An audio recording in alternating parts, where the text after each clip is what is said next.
स्वर्गीय राजमाता पद्मराजे कदमबांडे यांच्या स्मृतीप्रित्यर्थ गणेश भक्तांना कदमबांडे यांच्या हस्ते भव्य भंडारा वाटप।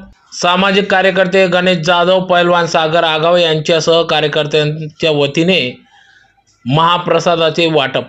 शहरातील सर्व गणेश भक्तांना आज अनंत चतुर्थीच्या निमित्ताने सालबादाप्रमाणे माजी आमदार राजवर्धन कदमबांडे यांच्या प्रेरणेने स्वर्गीय राजमाता पद्मराजे कदमबांडे यांच्या स्मृतीप्रित्यर्थ भव्य भंडारा महाप्रसाद वाटप करण्यात आला। आज सकाळी आग्रा रोडवर महात्मा गांधी नवयुवक मित्र मंडळ, गांधी पुतळा चौक येथे महाप्रसाद भंडारा वाटप शुभारंभ माजी आमदार राजवर्धन कदमबांडे व पोलीस अधीक्षक श्रीकांत दिवरे यांच्या हस्ते करण्यात आला। यावेळेस पत्रकार बांधव देखील उपस्थित होते। तर सुरुवातीला माजी आमदार राजवर्धन कदमबांडे, पोलीस अधीक्षक श्रीकांत दिवरे यांच्यासह ज्येष्ठ पत्रकार यांच्या हस्ते